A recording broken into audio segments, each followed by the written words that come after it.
What is up, YouTube? Coach Tim here, back at it with another video, and today we're going to be doing another subscriber request, and this one is going to be similar to last video, except we're going to be doing Moses Cuh. Man, Moses Cuh, man, that's the goal right there, man. That's gotta be the deadliest sin I've ever seen in my entire life.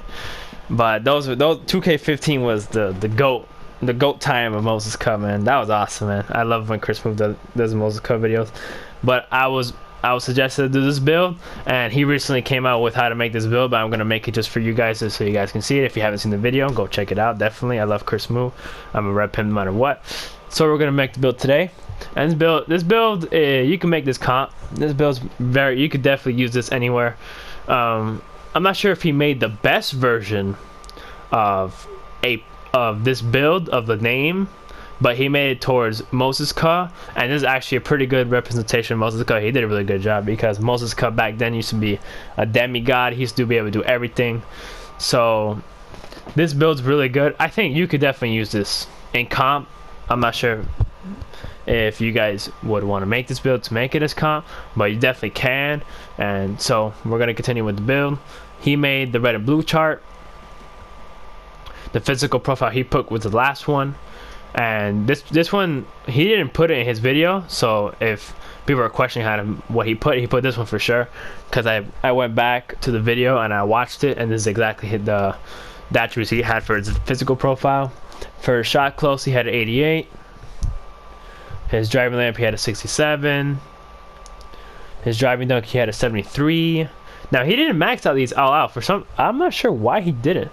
I was looking at the video, and like, he didn't max out standing. He went to a 94 instead of a 95. His post hook at 80, which he maxed out. Now that post hooks are cheesy this year, so that's definitely deadly. He has no mid range, no 3-point shot, even though he's hitting threes in my career. I don't know if you guys watched his most recent video. The dude hit a 3 over 3 people. I don't know how, with a 33. I mean, Jesus Christ. I mean, come on, 2K, really? 33 hit a 3? I don't care if you're in rookie difficulty, you shouldn't be able to hit that. So he had a 65 on his free throw, and he went with a 75 on his post fade. His pass accuracy was a 41. His ball control was 33, and his post moves was a 66. And with his interior defense, he maxed it out to an 81. No, he didn't. He actually put it at an 81. His perimeter defense is a 42. His lateral quickness is a 51. His steals a 53. His block is an 84. Oh, not max. Wow.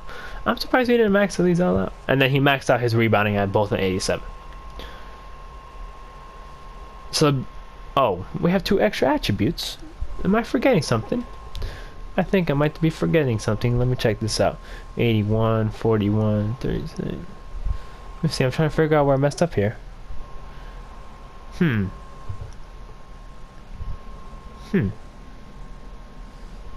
I'm trying to figure out where I messed up here. I don't know why I have 2 extra badge points. It's definitely 22-22. This is interesting. I'm not sure why. Let me see. I have it in my... This is interesting. I'm trying to figure out how I have 2 extra badge points. This is so odd. I'm looking at my Excel sheet, and I feel like I've done this perfectly. For some reason,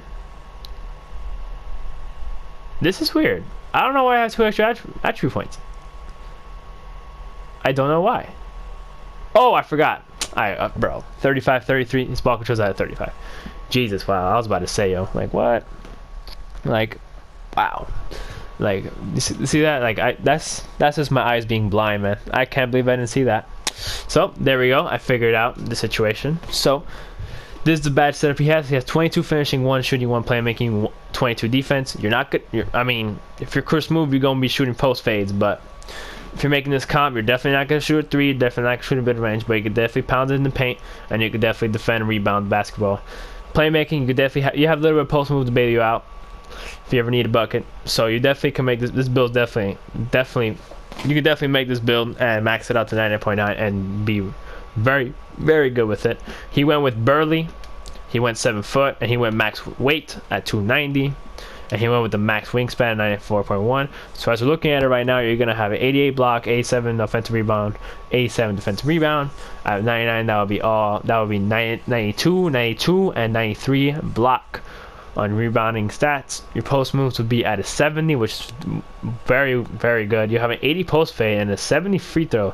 So that means you're going to be able to hit free throws is big. So definitely when you get fouled a lot, you're going to be able to hit free throws, which is big for a center, because usually when people make center builds like a paint beast or like a glass log, they don't put a free throw on it, so it bricks free throws. So when you get fouled a lot, you're not gonna be able to hit free throws. But on this build, you'll be able to hit free throws. With a 65, you'll be able to green easily, especially with the right free throw and jump shot animation. So you'll be able to get contact dunks through the not driving contact dunks, but standing contact dunks, which is very good, especially if you're trying to be a beast in the paint. And then you have an 85 post hook, which is absolutely deadly. I mean, you can have like a 30 post hook and be able to green it. So 80, especially if you're 7 foot, you'll be able to post hook deadly. Then the takeover he went with was a glass cleaner, and I definitely agreed with him when he went in glass clean takeover. Rim protector depends on you guys. You guys are making the build, but I personally like glass cleaner because, I mean, it's one of the easiest takeovers to have, and it helps you with your rebounding, because that's a really big important factor when it comes to playing games. If you could out rebound the other team, you usually have a high chance of winning the game. Rim protector, I mean, I'm not a jump heavy guy when I play my center. I usually put my hands up and hold L2 a lot, so that's where I usually get my good defensive stats. So I don't need rim protector to help me out with that, but I do like my help with my glass cleaner, and they get that extra, those extra warm animations and those body animations to grab some boards. Because when you're playing against those 7-3 glass locks, they probably don't even exist. People don't really use them anymore. But if you do, when you get this glass takeover to GG wrap it up, you're out snagging that guy no matter what. So, and also it boosts all your athletic ability, so you'll be able to snag a lot. So I agree with the glass takeover. And the build name you're going to be getting is a paint beast. So, I mean, that says it for itself. I mean, and nothing else to say about that. We're gonna test the build here. I'm not sure what Chris Smoove's gonna go with, because he's actually has that thing at like a 60 overall, and he's grinding like OG grind, so I give him credit for that. But we're gonna put this thing at the max potential it could get. So for defense, you gotta go with where's Rebound Chaser? There it is. Rebound Chaser Hall of Fame. You gotta go with box. I personally like a Hall of Fame, but since you're gonna be 7 foot, I have it at silver. On my 7-11, I'm sorry, oh my lord, 7-11, Jesus Christ, 7-11, 6-11 center, my two-way playmaker. I have it on Hall of Fame because 1, I'm athletic, and 2, I usually play against a bunch of 7-3, 7-2 Mo effers. So it's like I need that extra little animation and those boosts to get the Hall of Fame box. But if you're 7 foot, you can run a Hall of Fame. It's your build. But I think if you're 7 foot plus, you only need about silver.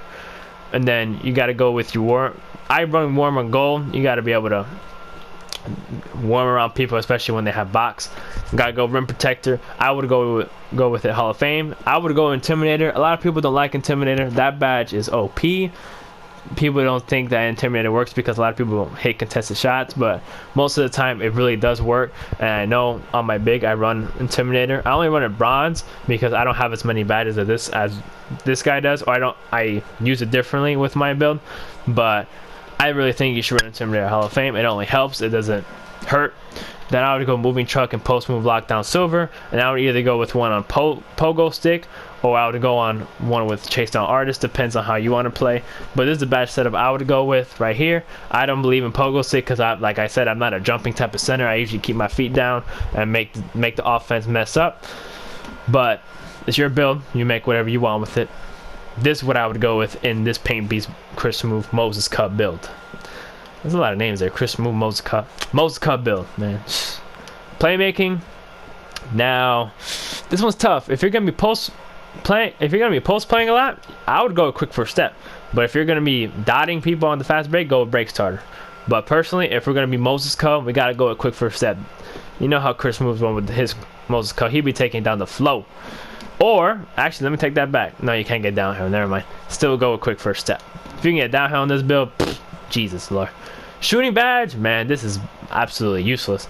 But you got to go with either deep fades because you have a high post fade, You need to go with D-phase or quick draw or range extender, but Moses Cuh likes to fade, so we gotta go with D-phase, baby. Finishing. Contact finisher, Hall of Fame. Where are you? You gotta go back down Punisher Hall of Fame. If you're gonna be Moses Cuh, he likes to post up a lot. I would go with Drop Stepper Gold. I would go with Slithery Finisher Gold too, because that badge helps you. I mean, it says in the name Slithery Finisher. You can slither around the defense and force people to get out of the out of contact with this badge. It really helps. I would go with Pro Touch Gold. Putback Boss. I mean, I personally don't. I'm not a person when I get a rebound, I don't go up immediately. Like I usually kick out. I usually never put it back up unless it's wide open. But some people play differently. A lot of people like to put it right back up. So if you guys really need that boost, put Putback Boss. The last two depends on how you play. But I would go with either consistent finisher or Lob City Finisher. But if you're not a putback boss type of guy, save those badges. You can go right here, or you can go the opposite. Or if you're trying to be cheesy, you're gonna go with Deep Hooks Gold. So it depends on what you want to do. I don't know how Chris Smoove's gonna do it because he hasn't gotten to that point yet. But those are what the ideas you could go with. I would personally go with this right here. Like I don't really think you need Lob City Finisher because that. I mean, I don't really think you need it. But if you really want to be safe, you can go like this. It's whatever you guys want to do. It's your build. But I definitely would go with this. I know I don't run Lob City Finisher on my center, and I catch lobs like crazy. So the only time I use it is in rec because I want those animations to happen. But if you're playing park, you don't need it at all. But it depends on how you play. And that, my friends, is the Moses Cuh build. It is a paint beast. Thank you guys for watching, and I'll see you guys soon.